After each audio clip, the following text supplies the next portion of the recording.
This is Blade Method Mindset, episode 23, with Corey Allen and me, Chris Trainer. Hello, Corey. Hello, Chris. All right. And we have our whole outline and everything we're going to talk about. And we just did our show breakdown and talked about everything. And we've got it all lined out, exactly what we're going to do, except for the part I kept hidden from Corey, which most people want to know about, is if you finished your book. I know, but I downloaded Audible and I'm doing a lot better with it because now I'm listening to books as I drive. So I probably have another 2 drives. So you're listening to the book I bought you that has written pages? Yeah, but I'm trying to get the work done sooner than later. And so a couple of people have asked me what this book is. And I've said, well, it's kind of ironic because the book is Seven Habits of Highly Successful People, which is a classic from Stephen R. McCovey. Everyone should read that book. And I explained to Corey a nice written letter inside the book about how important and instrumental it was in me young in my career. And apparently he hasn't taken that to heart. No, it's not that I haven't taken it to heart.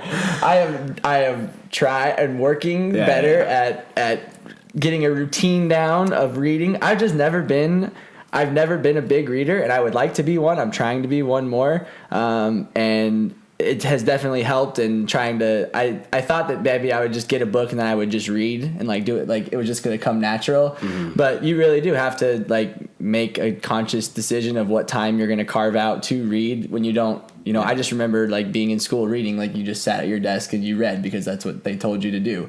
But when it's not something that's administered to you by teacher and you have an allotted amount of time where you're supposed to get it done in, if it's not in your daily routine, it definitely is. It was a lot more challenging for me to try to carve out that time of when I was going to read after getting home from work and stuff like that. So it's been good setting up a better schedule on things I need to get done in the day, choosing that reading is going to be one of them at some point, whether it's sitting down with the book between classes or listening to the book on my way to work from home or between classes. So it's been beneficial. I think that listening to a book, listening to a podcast, it's basically the same thing. Yeah. Books and podcasts, they can go hand in hand. It's a great thing to do. I don't know why I didn't think of listening to, I don't listen to music in the car at all anymore, really. Yeah. I mean, I always listen to podcasts whenever I'm driving, so it's definitely been a lot easier. But right on. That's where that is. One of my favorite quotes from inside that book that I remember and I always remember is... it's by Ken Blanchard, and I used to have it up on my wall in my office, but it's the difference between interest and commitment. Have you gotten to this part yet? No. The difference between interest and commitment is those that are interested in something, don't do it. Those that are committed, accept no excuses, only results. No, because I would have remembered that. That is a very good one. Yeah. I mean, you gotta commit. No excuses, only 100% results. Sounds like you're on the right path. All right, let's get on with the episode now. The part that everyone's been asking about is in. Got the update. Yep, there you go. Update is in. I know Kelly, the English teacher, comes in. She goes, "You maybe should just listen to the book. That would be a good idea." Yeah, Kelly had my back, so it was good. Well, anyways, you just got back into town. Yeah, well, this week, but yeah, you were gone all of last week for universities, right? Yeah, I was gone for a couple days. Well, yeah, but it seemed like... Well, you left Thursday. I guess you didn't get... Thursday to Saturday. Yeah, okay. I guess it seems longer when a lot goes on at the gym those days during the open and stuff. It's seems like it's a longer amount of time. But well, it definitely was a hectic few days with the open and being gone and not missing out on that. But universities was great. A lot of fun. Another national meet for Ruskin. And he took gold medal on all 3 lifts and total. Everything, right? And everything, yeah. Even though it wasn't his greatest meet, he's still a national champion, university national champion. So great result. Yeah, that's crazy awesome. Wasn't meet PRs though, correct? He didn't lift. No, not even close. But he's never medaled in this. Wait, no, he just medaled in the snatch at junior nationals, right? For the first time. Okay. Mm-hmm. Yeah.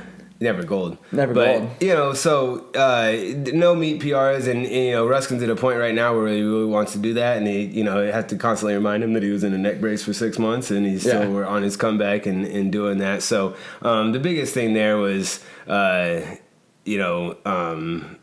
I don't want to get too much into it, but there was some stuff going on with his uniform, and and it's part of his routine when he lifts, right? Like it's just so Ruskin always goes out with his uniform off, and he puts it on. And he puts it on because he's all ripped up, you know, and it's just part of his swagger, and he takes it off before he hits his lifts, and he starts taking it off on his way off the stage. He's done this since youth, like 10 national meets. He's always done it. It's never been an issue. The official for the meet for our session pulled me over after his first snatch and said, "Hey, don't let him take his uniform off before he gets off stage. I'm going to penalize him." I forget what she said, but essentially he could get in trouble for that. So I was like, okay. And so his next snatch, I told him not to do it, but he's instinctively doing it. I'm like, "Don't take off your uniform." Yeah. Like I'm yelling at him, and he's coming off the stage, and he's doing it. And so it happens, and I think after his third snatch, he was fine. He didn't do it. But after his second clean and jerk, he started to do it, yeah. And he was a little frustrated because he missed his snatches, and he missed 2 of his 3 snatches, which just one of those things. That's what happened. And so he's a little behind on the total that he wanted to hit, and took it off. And as soon as he does that, I look at the official, and she's like, "Oh boy!" And I go over there, and I'm like, and apparently you could hear this on the broadcast, but I was like, "I'm sorry, he's done this since youth. No one's ever said anything." And she starts explaining about how it's I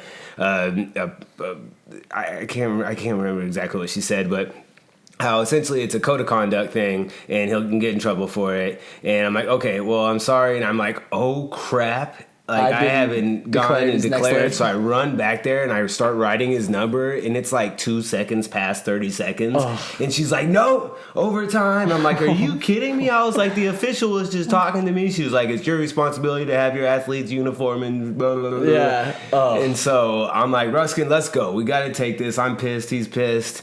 And Ruskin was really pissed. He went out there and power cleans it and hits the jerk, which is awesome. It was that sealed up his championship, but he like threw down the bar and kind of looked at the official or the referees in general, and Ruskin's never kind of done that. He's always been super respectful. So, and not that he wasn't, but it was just 2 meets in a row where one was they screwed up the clock. This one, his uniform. So it's like, man, that's just really frustrating. He was frustrated. I was frustrated. And then for those that don't like. Oh yeah, he power, like those who didn't know what that is, but like Ruskin always like everyone that's an Olympic lifter cleans. They hit a full squat clean for the most part, unless they're messing around or they can't do it. So that was kind of like I think a little bit of a Ruskin to show like, hey, I'm not happy about this. Like, so Ruskin's a 61 kilo lifter. He lifts it 61 kilos, which is 134 pounds for non-lifters, and he power cleaned 266 pounds, 121 kilos. And jerked it. Yeah, he was just like, yeah. Like, put a little attitude behind it. Yeah. So, but anyways, yeah. So all in all, great experience, good meet in Vegas for that. But I was in there missing out on 19.3 and kind of see the workout release and. Yeah, and so from home, I'm watching everyone Thursday night in my hotel room in the hotel or in my hotel room from the security cameras in the gym, watching the announcement and everyone work out. So you flew in Thursday morning, right, to Vegas. Thursday afternoon, you're just hanging out. So are you in the hotel room when they released the workout? we had his. We have a training hall session. Yeah. He lifted. He had to go sauna. I went up to the room to watch the announcement. Yeah. And so you were just up there by yourself when they. So they announced 19.3, and for lack of better terms, wheelhouse. Like it's really good for you. Like, did you think of like once they said it, were you like, okay, this is mine? Like, obviously this is a good workout for me, or were you thinking that maybe the step ups are going to be a little bit more of a factor for you, or? Yeah, so because you took number 1 in the world in your age group. Yes. So top scorer in the entire world in your age group. Like we all knew that you were going to do really well in that workout. Like that's like I said, like that's a softball for you. Like they threw it up, you did exactly what you needed and were supposed to do with it. But I don't think you were thinking like, I'm going to my mind that I was going to win this workout. Yeah, exactly. 35 to 39. So it comes out and I'm I can feel it already, you know, with the announcement. Like, I'm like, okay, you know, I've been calling strict handstand push-ups. Yeah. I said it was going to be in the open this year. You know, we've worked really hard on them, and we've done it. And so, you know, I saw it, the lunges, I'm like, whatever. You know, I don't have the strongest legs in the world, but single dumbbell, like I'm good at the single arm overhead position. Okay. The step ups was a little like, you know, 24 inches. We've been practicing with 2 dumbbells on 20 inches, which sucks. Yeah. But having 1 dumbbell and then it being 24 inches, 50 of them, I was like, oh my God, my quads are going to blow up. It's going to be too tall. Yeah. All those obviously negative thoughts that will pop in before you get to the, and what if my handstand push-ups don't feel good? You know, all those things. But I'm like, at least there's strict handstand push-ups. I'll at least be able to do well into the handstand walking. You know, I'll at least have a workout where I can make up some more ground. Right, yeah. Not get 1 point, you know. So, it was awesome. I saw the workout and I watched everyone do it Thursday night. That was a lot of fun watching them on the security cameras. Kept up to date with everybody on Friday. And I just want to do the workout. And now, so like... Thursday night, right after that, I'm like, I'm finding a gym in Vegas and I'm going to go do this tomorrow. Really? Like, you know, I just want to do it. You just want to do it. Ruska does the lift till 3:50. I could get up, get to a 5 a.m. class, get it in, just get something done, feel it out. And I don't do that, obviously. Yeah. You know, I just go to the hotel gym Friday morning. Ruskin lifts. We do it. Go out to dinner with Natasha. Ruskin had a bunch of friends from ASU in there, and so he went out. Ron had some friends in town that he hasn't seen in a long time, so just Natasha and I went out and had dinner, went to bed, got to the airport. My flight was at 10:20, and I get there, and my plane's broken. Plane's broken. Plane's broke. Can't go They're anywhere. working on it, and they don't know if we're getting a new plane. Ugh. And it's like, and there's another flight at 1, but if you switch to that one and they get this one, so it's just like, I'm just going to wait. Whatever's supposed to happen is going to happen.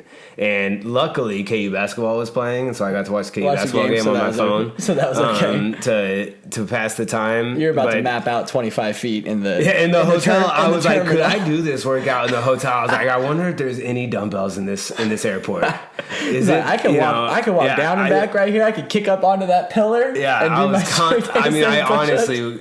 obviously, you know me, like that was going through my mind. I was like, I could do it. My bag is 50 pounds. Yeah.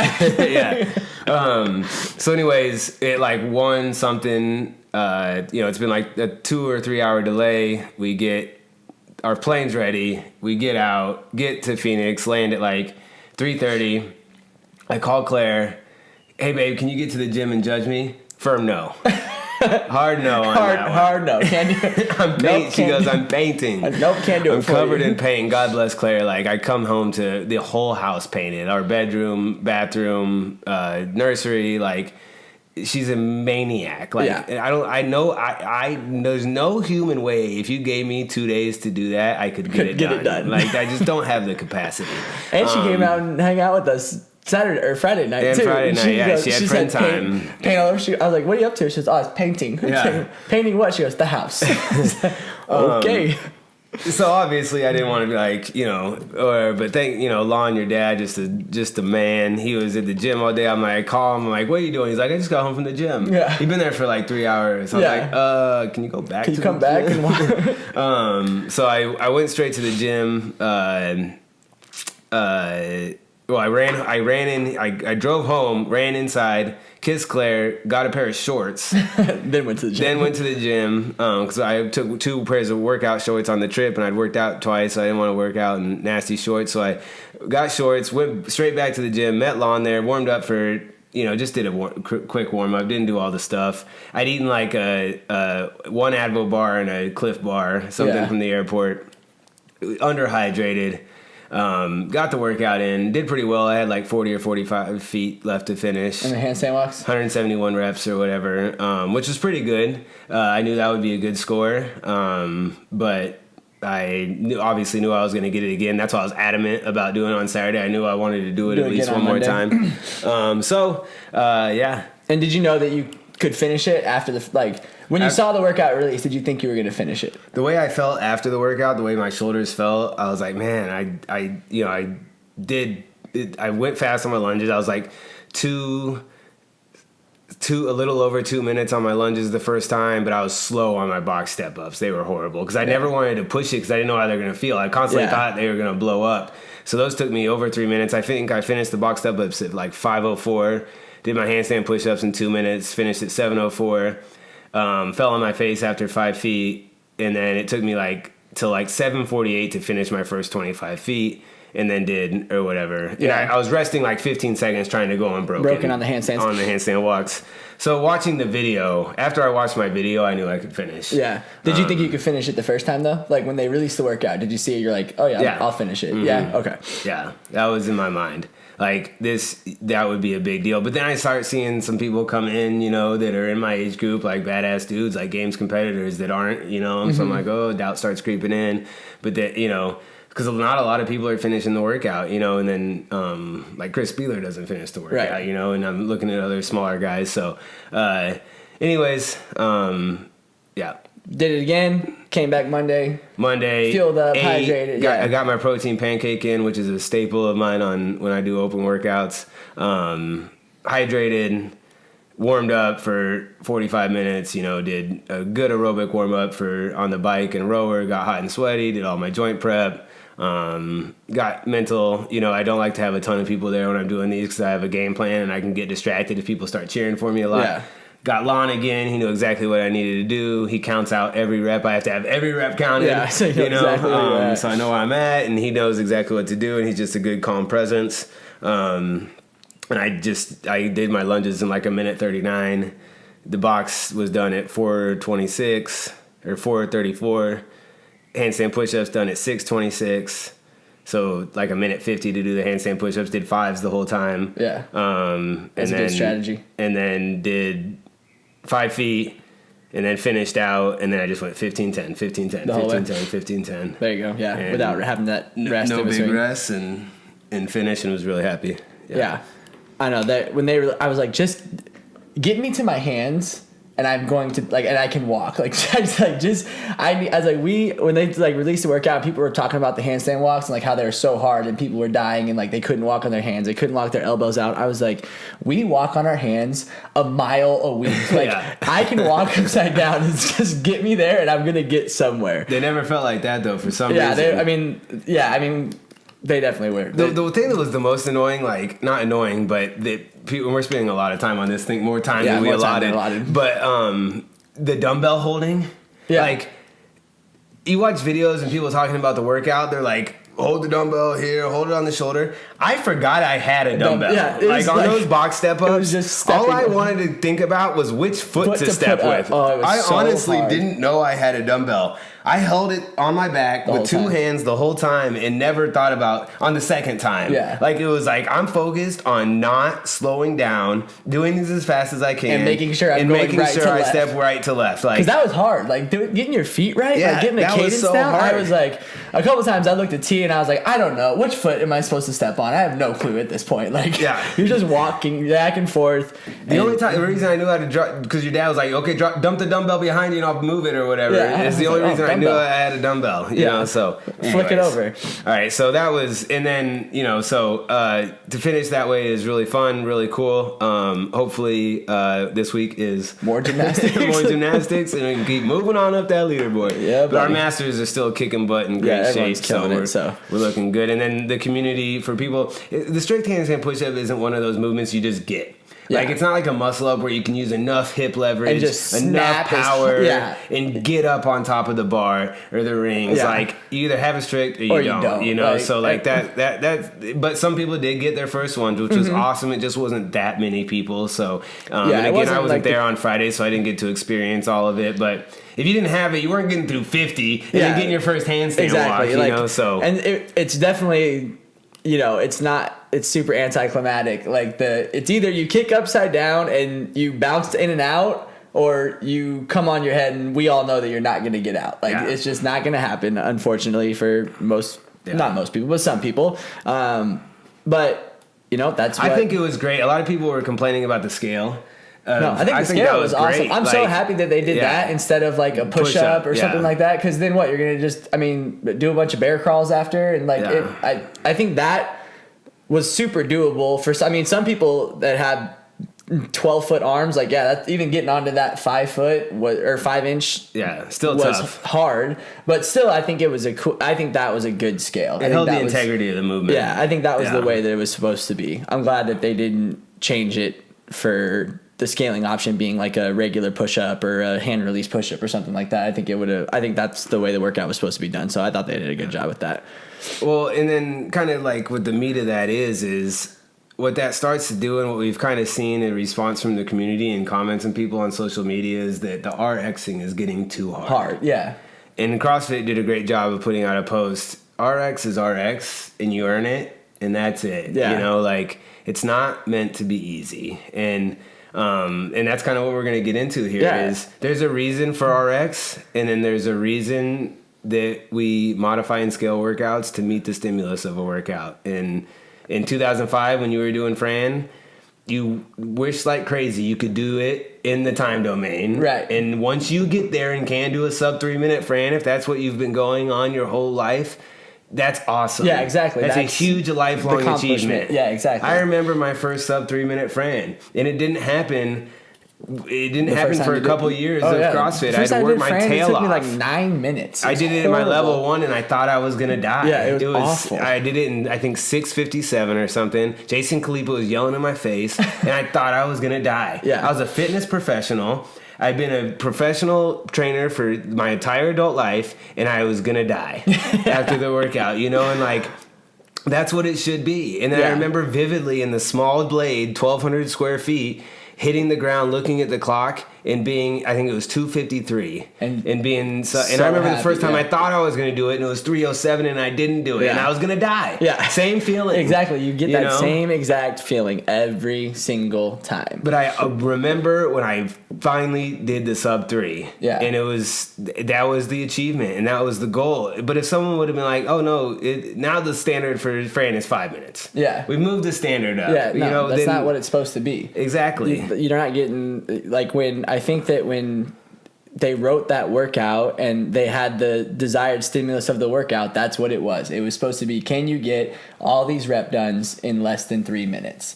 Coach Glassman, and if you ever heard him tell the story about Fran, it was, they did it in his garage, and they all threw up. Yeah. And then they went and got a neighbor. He threw up. Like, it was like, just, this what it's can you do this? Like, do this in this time domain. And if you can do it, you're pretty fit. Yeah. And they all tried, and they're all dead, and they're all throwing up. Like, it's like people get hung up on this RX and like, oh, well, they're not letting everybody play, but like, oh, well, that's the reason that it's there. Exactly. Like, it's not Little League soccer. Exactly. It's meant, like, they're, regardless or not of how the format has changed, or the no regionals, the games, they're still basing this on finding out who is the fittest human through the open. So they can't change those standards. Like, that's what they're meant to be. It's, if you have to have a certain level of fitness to be able to play that game. Yeah. And that shows where you're at. I mean, that's where it's supposed to be at. So, and more than finding the fittest, we are all trying to achieve elite fitness. Right. Jamie Arboleda is trying to achieve elite fitness. Brent Gumber is trying to achieve elite fitness. Right. And that's by me programming a workout as it's prescribed, and then modifying or scaling it so that everyone meets the intended stimulus of the workout. Yeah, exactly. Not programming a workout and then having 5 people meet the stimulus and then 30 people do it as prescribed. But it's an 8-minute workout. It's supposed to take 8 minutes, but the other 30 people took 24 minutes. Yeah, exactly. That didn't meet the stimulus. That's not going to get you to where you want to be. You did nothing that you were supposed to do. What's going to get you to where you want to be is taking a few of those movements, modifying them to your individual ability level, and then performing the workout as hard as you possibly can, and then achieving a stimulus that's desired,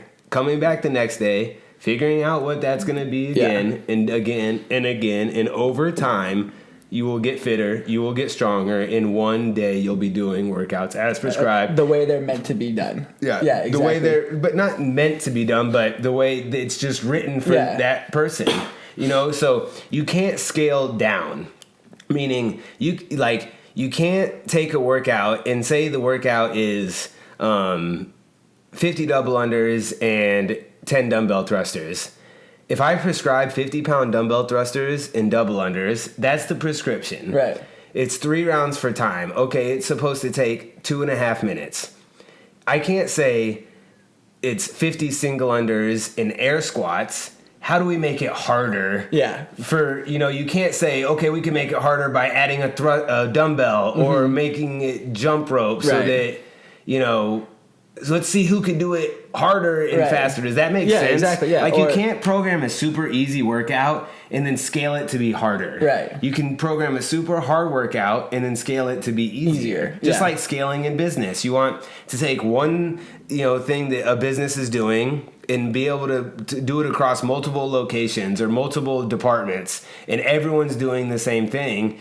This person created it, but everybody's doing the same thing. It's in writing this, I looked up the word scale to see kind of the different definitions it would give. Right. None of it has to do with working out or business. It's all about protective layering of skin, protecting reptiles and other animals. Like, we have scales. Our skin is scales. Even like weight scaling, like a scale you stand on to measure your weight isn't what we use it at. Isn't what it is. So you could take any term, modify it. Yeah. What else do we say? I think that scaling and modifying is pretty much the two ways that we call, but it's customizing to meet a stimulus. Exactly. And it's, just like you said with that work, like that, 3 rounds of double unders and dumbbell thrusters, and it's supposed to take 2.5 minutes. That's getting 3 rounds of the work done in 2.5 minutes. You will not get the same stimulus if you say, okay, well, no, I'm going to do it RX and I'll just still stop at 2.5 minutes. Well, if I got 90 reps done and you got 17, you didn't do anything that needed to be done in this workout. Mm-hmm. And I think that's where a lot of people get hung up. And I think the biggest, I wouldn't say the biggest, but probably egos and middle-aged white dude males. Like, that's what we say all the time in the gym, especially when it comes to weight. Like, weights on the bar, we'll have a workout in the gym and it'll have a whatever movement, and the prescribed load is this, and I go up to someone and say, okay, what's the plan? And maybe I don't agree with the plan. I tell them to back it down a little, and they're like, no, but I'm like, that's only 50% of my 1 rep max. It's like, well, I understand that, but you also have to do 15 burpees in a 400-meter run, and this isn't the thing that's going to slow you down. I get that, but you're not going to be able to do this and then also do those burpees and the run the way that I want it done. So let's scale it back so that you can get all the work done that's needed to be done in this time. Which that could be offensive. Yeah, and I can see how that could be offensive. Like, scale it back. Yeah, like, what are you talking about? Yeah, like, I deadlift 500 pounds. I'm like, oh, well, no, you don't. But first off, not you, but like even the person saying that, like, well, has anyone ever seen that? Exactly. And so like, and I think we just had someone leave the gym that was kind of that way, and so like, and I don't want to, say there's a certain type of person that has a problem with scaling, even though we know that there is. But there's also a certain type of person that has no problem scaling at all. Yeah, and they sometimes scale too much and are missing the intensity factor that's going to ultimately lead to change. Now, we know that technique and movement and proper movement comes before intensity, and we try to do our best to do that. But along the line, the space of where we're at to getting as fit as we can, intensity has to go up. And there's a time and place for that to happen. And when your coach tells you it's time and place for that to happen, that means time to go. We got to increase that a little bit. And so, it's a wide range, scaling too much so that we were not meeting anything, or not scaling enough so we're not meeting it. And it's a fine line between those. And that's how we try to meet for every single individual member of the gyms. Yeah. And across all gyms, no matter where you're at, that should be taking place. Yeah, that should be the way that it was written. I think that's kind of, one of Glassman's big thing is I think he recognized that people were not hitting intended stimuluses of workouts when they were written. And I think that's kind of something that they've been putting out more and more of on .coms and on small videos that they've put out is what is trying to be accomplished here in this workout. Let's put you to a point where you're getting done the same stimulus and the same workload that someone who is an elite athlete is getting done. Like, that's the same thing that needs to be happening when Joe Schmo, the soccer dad, is in the gym working out. Like, you need to feel the same way after once you're finished. Yeah. And I think that I could probably do a better job of explaining that about workouts, maybe on a public for my doing it on a daily basis, I think would be a little bit overkill, but we do it at the whiteboard, and we'll say that. And a lot of times I say what is trying to be met, and people just scoff. Yeah, and it's like, well, no, that is truly, and we get there by properly scaling. So going back to something I said on one of our 5 rules of one of my things about finding ultimate happiness is finding something that's hard, being scared of, that intimidates you, overcoming it, and finding happiness. Right. Like, I constantly search that out in my life. That happens every day in CrossFit gyms. Mm-hmm. Seeing a workout that you're intimidated or scared of, and going and conquering it and doing it. Maybe it's scaled this year. Maybe it's scaled next year. But maybe in 3 years, you get to do that workout as prescribed, meeting the stimulus. Mm-hmm. So you get Fran in under 5 minutes because the stimulus is still there in that time domain, even though it's not sub 3 of like the ultimate goal. You did Fran sub 5 minutes after 3 years as prescribed. That is happiness. Yeah. That is joy. And if it wasn't that way and it could be Fran anyway as RX, right, then the joy's not there. Yeah. And it won't be accomplished. So, when you see something that you don't think you can do and you work at it and then you're able to do that, that's where something big happens. Like in 19.3, Carrie Coley came into the gym. She's 4 foot tall and that box is big and she's not a very big girl and she was worried about the step ups, and she got through all 50 step ups, put her dumbbell down, started crying because she was so happy, and then kicked upside down and did the 4 minutes or 4 seconds left she had to do a couple of handstands onto the mat, and then kicked down and just came. She was like, I did not think there was any way possible I was going to be able to get through those step ups. I tried them yesterday and I couldn't finish 5 of them. Wow. So like that was the biggest part to me. Like that was showing that she tried something. It was hard. She was scared of it. She came back in, did it again, conquered it, and had complete happiness after.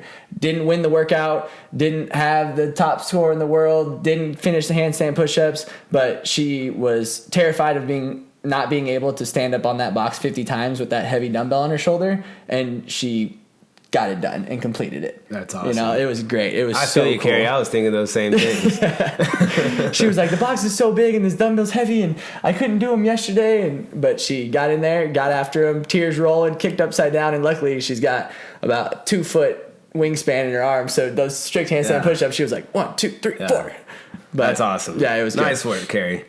Well, that's the kind of story that we absolutely love. Yeah, that's the best part about someone being brought to tears from accomplishing something that they didn't think was possible. So, very cool, very cool. Thanks for sharing that, because I didn't get many of those stories because I was out of town. Yeah, it was good. It was fun stuff.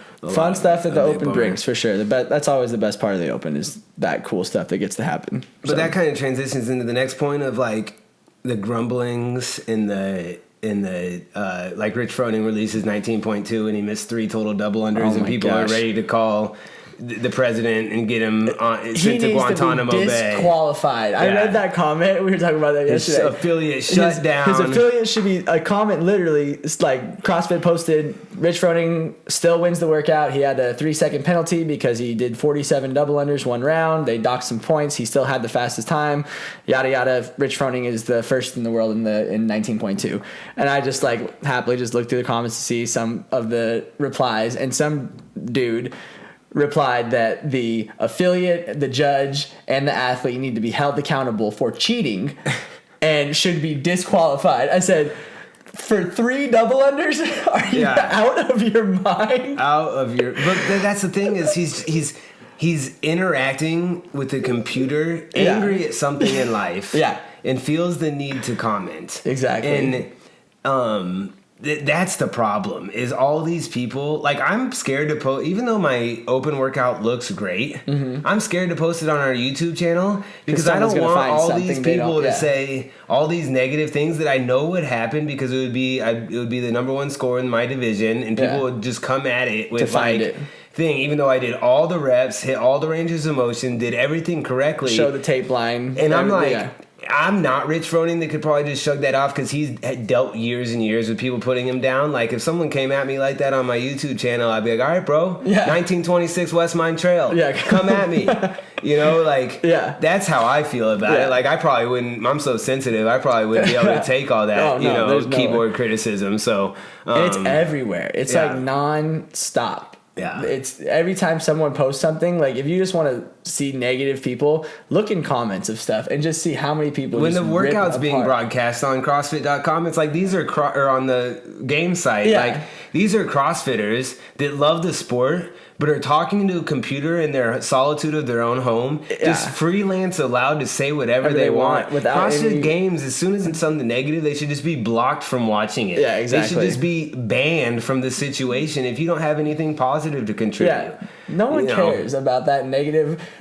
I was like, people are like, I'm just here for the comments. I'm like, you're also at home not interacting with other people, humans. Yeah, get out there and talk to people. Like, it was ridiculous. Some of the stuff people were putting. So, like, this is something that I've been thinking about and that really helps. Like, if Claire and I have an issue, if Tara and I have an issue, and whatever is happening, like, if we talk it out face to face, then it gets resolved in the end. And the problem is the society that we live in. I'll just kind of read this. I just jotted something down. Talking equals healing. Every problem you have can be worked out by having a face-to-face discussion with either the person you have a problem with or with a person you trust about a problem you are facing. The difference in humanity today is that we are so absorbed in inanimate objects that offer the exact opposite feedback from human compassion and listening.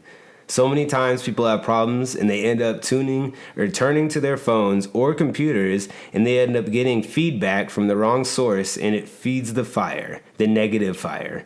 We used to be forced into human interaction because there was no alternative. Inherently, depression and self-loathing was a much lower problem because we could rely on friends and family to hear what we needed to say. They would actually listen and offer loving feedback that would benefit our hearts and minds, as opposed to the negative and detrimental fuel that social media and broadcast media can often feed us. So what that means is sit down with friends and family and interact with each other, talk about what you have going on, listen to each other, hug each other, cry with each other, and you'll feel so good. Your problems will start to dissipate. Anything that's going on in your life, there's someone hopefully in your life sitting there willing to give you an ear and offer some encouraging words or work you through that problem. And people that are feeling bad are turning to their phone and seeing these flashes of everything else going good in other people's lives, and in turn feeling worse about themselves. And I don't feel that way when I look at social media. I'm happy for people doing awesome things. Yeah. You know, like that's kind of just how I feel. Like, you know, I don't get jealous of other people. I get inspired. I don't know if that's just over time and training why I feel that way, but some people do get that way, but they feed into it and they're constantly, you know, looking at it, and then they get so angry at all these other people doing great things. They feel the need to comment and belittle, and then it's like that old saying of, there's two wolves, you know, I'm going to butcher it because I didn't think about it, but I don't know the saying. There's two wolves, you know the saying. I mean, maybe if you finish that. There's one wolf that, dang it, I'm sorry. I didn't think about this. I didn't think about the wolf story. It just popped into my head. But essentially, it's which one survives, the one that you feed. There's a negative wolf, there's a positive wolf. They're both going after, you know, going after you. Which one survives? The one that you feed. And so when you feed the positive wolf survives. Essentially, I'm sorry I butchered that. Someone please send the exact. We could probably Google quote, it right now. The real quote. What's the real wolf quote? Yeah. But you know that's the thing, is people are overfeeding themselves with negativity, and I think that's super important about our tribal community of our CrossFit gyms. Is it's a place where people can go with people that love and care about them, throw down, work out, and then go sit down and have meaningful conversation with each other afterwards that they aren't getting on a daily basis. Yeah. Anywhere else in their lives, and we want that to take place inside of our walls. Yeah, and I think that it does. I think that, I mean, if you come and watch or witness to any of our classes, like if you just had someone sit up and watch what happens at the gym, but they don't come into the gym, start the 5 a.m. class, 6 a.m. they're done with their class and they walk out to their cars and leave. Like everyone. Well, some have to get to work. Yeah, like but there's for no the most option. part, or if they have an extra 10 minutes, people are sitting next to each other under the rig, talking to one another, going over to the turf, talking to one another. The ladies, there's 65 of them in the bathroom at all times, and they're in there talking to one another at all times. Bartering. So, bartering, yeah. If the people don't know that the fourth level of the stock exchange, it takes place in the female bathroom of CrossFit Blade. It's I don't know what happens in there, but there's probably the Hope Diamond floating around in people, there somewhere. They walk in, come out with bags full of stuff. I'm like, what goes on in that room? Is there another entrance and exit that I don't know about? Just waiting for Jonathan Toy to get. He's gonna get a duties something at work, and it's gonna be staking out CrossFit Blade. Yeah, give us a tip, guys, for all of our law enforcement. If we need to shut down the women's restroom, let us know. Yeah, but no, I think that's a very good point that I like that whole paragraph that I read from you, bud. That was good. Awesome. And we're here to always listen. Like Corey and I are great listeners, right? We talk to each other and listen to each other. If all the Corey's time. got something going on, I'll listen and talk it out with him, and same with him to me. And finding someone like that in your life is super important. So whether that's happening in a men's group or a women's book class, book group or whatever, find something like that. The CrossFit Gym turf is a great place for that to happen. Seems like it's where it goes down. Yeah, sit in the pigeon stretch, and talk about what you got going on, and you'll feel a whole lot better about whatever that is. Definitely. Yeah. Right on. All right. Well, well, I think we need to talk a little bit about my blood results. Oh yeah, blood results came in. We got harping on University National I know, so much. it came too fast. So I don't remember if we took a blood exam before fasting. No, so I didn't. That was one of the big things. That's what we were wishing we would have done. I wish I would have done one at the very beginning. But you did just get one. You just got your results after 3 months of fasting, intermittent fasting. I got blood drawn, and the problem is there's not a big starting point. But I told that story about how we got our blood drawn. Excuse me. Oh my gosh. Sorry. Because I almost died over here. I broke my fast right before this, so a lot's going on. I was on an 18-hour fast. Wait till you see the YouTube video of this one. It looked like Chris just broke a rib. Yeah. Sorry. Where were we at? There's not a big starting because you didn't have a starting. Yeah, so I did the blood draw for my health insurance or life insurance, and I talked about that, how that blood was really good. Right. But anyways, I got my blood results from Absolute Health, Dr. Liz, and we went over them yesterday, and they were great, really good. And I don't want this to come off as like, oh, look at me, my blood's so pure. Like this, if you were in a car accident, lost some blood, you'd probably be happy if I came and gave you blood. That's just what I'm saying. Here, take this. There you go. So yeah, blood triglycerides were in the perfect range. My blood glucose was perfect. My A1C was perfect. My cholesterol, all the low was right where it needed to be. All the high was right where it needed to be. My cholesterol numbers were really good. So that I don't know if that's 10 years of because I'm not going to say like 14 to 15 years, because in my early 20s in my fitness career, I was working out, but I wasn't ingesting the best things for my body. So I'd say like the last like 7 years more, and then like the last 5 years specifically into my 30s, like I've really, really cleaned up. Like, alcohol has taken a huge downturn, through my 20s. I drank basically multiple times a week, and that doesn't happen. So like, I think that over the past 5 years, I've really, really cleaned up what I've done. But anyways, my one thing that was a little weird was my liver processing, and that might have to do with just the intensity of my workouts, and how much, like supplements I'm taking or whatever it is. But taking like a milk thistle will hopefully calm that down, and we'll retest in a few months. But one thing, and this is straight from Dr. Sarah's mouth. Okay. I'm not saying this. Okay, what did she say? Dr. Sarah's saying this. Your testosterone levels are of an 18-year-old stallion. I don't want to make that up. How could I make that up? I don't know if you could. Okay, she said an 18-year-old man. Okay, I added stallion. Yeah, there you go. But the highest you can have is 1,000. Mine were at 940.